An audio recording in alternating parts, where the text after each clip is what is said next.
For some of us out there, we just love to bash the heads in of our enemies, slay things, run around, crusade, all that fun stuff that most of us buy games for. But let's be honest, you have to know how to use most of the other mechanics that are included in a game like an RPG as big as Dragon Age Inquisitions. So today our video is going to be on effective use of the war table and Skyhold itself once you get there.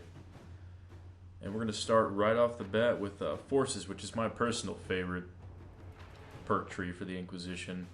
As I said earlier, some of us like to bash the heads in of our enemies, and that's personally what I like to do. But I'm just going to start off by saying if it's useful or if it's not worth your time, or if maybe you should wait until later to invest in it. Because some of these perks just aren't worth it at all. They're not worth your time, they're not worth wasting all the influence you had to gather to get the perk. So let's start with the Underworld Knowledge.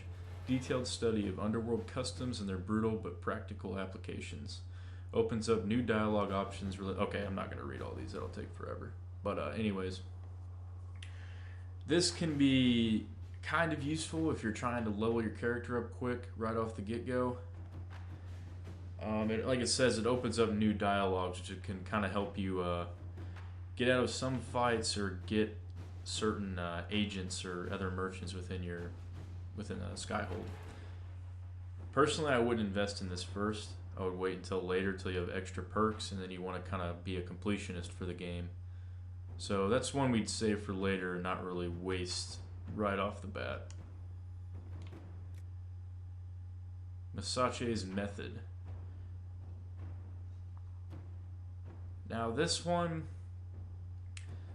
5% increase in XP earned from killing foes. That's actually a really good benefit to have, just because, I mean, this game, I don't want to say the sole core of the game is based around combat, because it's around the story and the dialogue, but a whole, like, third or half of the game is going to be straight up combat. It's going to be focused on combat, so you want to get as much XP as you can from that, and you're going to be wanting to gather loot and possibly grinding certain enemies for materials. So this is just going to help you all around get to the level you need to be to access other parts of the game. So this is one I highly recommend investing in right off the get-go. As you can see here, for Rider's posture, and then basically the second tier of that, I didn't invest anything in that, not a single dime, because personally it's not worth it. I mean, most people don't even use their mounts, I've noticed, and myself, I don't really use it either. They're kind of a nice way to run around mobs if you're trying to get somewhere, but you can do that yourself. I mean, mounts are just kind of a nice little cosmetic thing.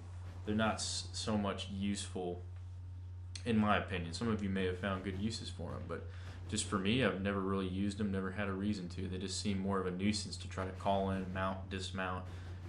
And they can seriously get in the way if you get in a sticky situation with some enemies and such, so it's not worth your time wasting perks in this at all. Advanced Focus and Master Focus, these kind of speak for themselves, because to get the, like it says here, second tier focus and get your third tier focus, your focus abilities will be so much more effective if you have these activated. So I'd highly recommend going for these towards your mid game, because you're going to want your third tier focus for the late game, or the dragons, or any of the bigger bosses you're going to have to fight. You're really, really going to need it, especially on higher difficulties. True Grit, another one I highly recommend investing in first, because it increases 10% increase to all defenses, which again, that's just a huge benefit, since half of this game is you're going to be spending combat, so it'll just be a huge benefit later on. More healing potions, that speaks for itself as well. For the later bosses, you really want to have this before you hit late game. Even mid game, it can be a lifesaver depending on what level you are, but highly recommend hitting this one up first. Now the schematics, that just depends on how your luck has been looting schematics for weapons and armors you might want. These I would recommend waiting for the late game to invest in, since most of the time your loot will be sufficient enough, or whatever you can craft at the time, for the mid game and the beginning game to get you through. You're gonna want this for like fighting hard bosses or final bosses, or if you're on nightmare difficulty, you're definitely gonna want these right off the bat. It all depends on what kind of situation you're running into, but you have other areas that you need to invest in first, so I would save these for later. Now, I also wanted to talk on this a little bit. Most people don't actually notice what agents do. Whenever you acquire a random character within the world, not really random, they're set, but it'll say at the bottom, agent acquired, or you had to influence them or do some kind of mission to get them. There's not, they don't run around in your party, you don't really see them, but most people fail to look here in the perks, and this is where your agents will benefit you. As you can see here, I have quite a few agents that help in the forces, and you can read down at the bottom what they do. That's kind of something you can really, I'm not going to go further in there because you can find it out for yourself, but that's just something to note. So agents are not necessarily something you should pass up. You should try to acquire them as best as you can. Now in the secrets tree, there's very few perks I personally would invest in here. For some of you, they may be beneficial, but when I get down into it, you're going to kind of see why they're not worth wasting the perks, which are, you don't get very many. The more influence you gather in the closer to the late game you get, you're going to start seeing them. It's like almost impossible to get them. It takes forever. Arcane knowledge, this again opens up new dialogue options that would kind of help you when talking to smarter characters, so to speak, and as well as mages. So that might be something you want to invest in if you're one of those people that is more focused on dialogue play or gathering up more agents or trying to avoid conflicts when you can. Optimal cutting. This, I don't have it invested in there, but I would recommend this for late game, because when you want to upgrade your tonics and potions, you're going to need as many of the herbs as you can get. So having even just a slight chance to get extra herbs is a huge, I keep trying to say that, is a huge benefit. Eagle-eyed, do not recommend this whatsoever. It sounds great because you're like, oh, I can find materials so much farther away. No, it is annoying as hell. When you scan, you already have a wide scan area and it highlights the materials for you. But when you enhance it even further, you're going to spend more time circling around trying to find where the hell this thing you pinged at is, rather than just finding things closer to you. It even makes it more of a cluster when you're trying to find things close to you, because it pings things further away. You might be looking at those and miss the thing that's right next to you. Enhanced studies, I don't really recommend this at all. If you have extra perks laying around, you can. But each time you first discover a foe, you get experience for each time you turn in materials from a foe that were dropped at the research table, you get plus 50 experience. Most of the time, you'll end up accidentally selling those materials, or you won't get them that often. So this again is something you could invest if you look for those materials and you keep a close eye on them. But personally, I wouldn't recommend it. There's many more valuable perks out there to save these for. Deft hand find tools. I made the mistake of not investing in this for some reason, but I'd highly recommend it if you run around with a rogue. Oh, that's why, because I never really use rogues much, but this can help you take shortcuts, or if you play as a rogue, it's just handy. You can unlock certain chests, access certain areas. It's not vital, but it definitely can help you out if you have a lot of lower level characters trying to push through an area, or characters that aren't as headstrong in combat. You can just kind of sneak around certain conflicts. Forward scouts, I highly recommend getting this right off the bat. It reveals the landmarks and material areas like quarries or wood mills, and it just shows you, if you're a completionist like I am, it shows you everything that you need to pick up on that map, or mostly everything. And also it helps you, which I'll talk about further, enhance Skyhold by finding those material wells, or that's what I call them, but it's just like the quarries and stuff like I've said earlier. Highly recommend getting this. I don't recommend investing in these unless you absolutely need the herbs, however you want to call them, I don't know. Unless you really want to get something quick so you can upgrade a tonic for a major boss battle you have going. But this is like a one-time use. You get a collection of the herbs, but that's it. So it's kind of a waste of a perk because it's not active. It doesn't keep going. It just, once you do it, it's done, and that's it.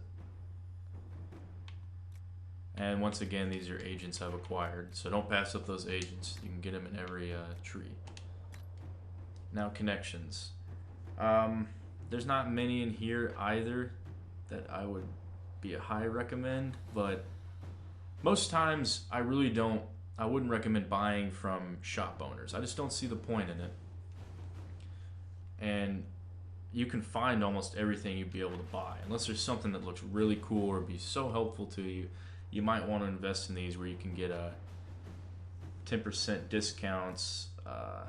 Oh, this one's 10% for what you sell. You could do that. Gold's not a huge deal to me in this game because I like to look for everything.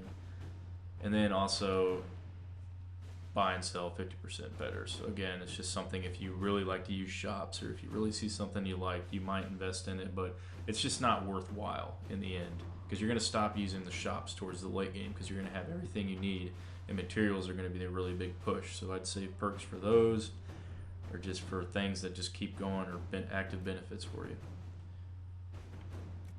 Again, I only use these because I had extra points laying around that I didn't need to use.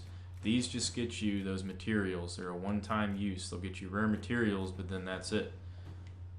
So I wouldn't really worry about that. They're kind of deceiving in their wording because you think, oh, my merchants will sell better materials. They do not. They just send you a stock of rare materials. So if you need it for a great upgrade for a late game boss or something like that, I'd invest in it like I did. But other than that, it's not really worth it because you can find all these materials on your own through the war table or through just searching areas. This again is if you like to use merchants to see rare special offers, which again it's just not worth it because special offers they're rare to come by, and I just don't like to use merchants. You can find better items in the game playing it. This again is almost a worthless perk because it just sends you a message saying, hey, I've got a sale, but I mean you can go check the merchants to see that yourself. There's so many other things you can invest this in. There's really no point in doing it, in my opinion, unless you really, really, really love shops and you bought this game to shop. I don't know. And then again, agents, huge benefit. Now, finally, excuse me, the Inquisition perks in the Inquisition tab. Wow, I said that a lot. This once again is more of a chantry-based dialogue opener. So if you like to be persuasive or you like to acquire as many people as you can within your army, so to speak, go for it. It can really help you find other paths in the game you might not have noticed. This is a huge help for the looters out there like myself. Tailoring increases your capacity by 15 for your inventory, which is a huge benefit if you like to just keep going and finding items and then bringing them back to sell or whatever the case is. So it just kind of negates the fact of having to come back and forth so often or having to sacrifice items for something better, even though you kind of want to keep the item just in case. I wouldn't really recommend investing in the second one because then you get 15 more slots, but really the amount of slots you're going to have from just the first one is going to be sufficient. Then you're just going to have too much space and it's going to become a cluster. This one right here is actually very useful for late game or higher difficulties because you're going to want to be able to carry around as many potions or tonics as you can. So adding an extra slot for party members is a huge benefit. So I recommend getting this for late game at least because you're going to really need it. This one, not really necessary. I mean, it gives you one ability point for the Inquisitor, but again, you can just level yourself up. You can put this, a perk you'd put here in another tree to get you more XP that's active and just keeps going rather than wasting this on getting 1 point. It's just not worth it. And then this is one of the agents I acquired. So a lot of people overlook the war table and Skyhold itself, but there are a lot of huge benefits here that'll help you just push into the late game and just be very successful there and just negate a lot of frustration you might encounter. I hope this was helpful to you guys. I'm going to talk later in another video on using Skyhold effectively. But again, for all the people out there like myself that just like bashing heads in and running around exploring, you got to sit back sometimes and look at all the other benefits that you can get yourself. Because by acquiring the right perks and using these trees effectively, you can make your game a lot funner, a lot better, and a lot less frustration, which I know everybody loves less frustration, regardless of if you're a pro, veteran, a noob, looter, killer, whatever the case is. Everybody loves the game to go smooth and to go their way.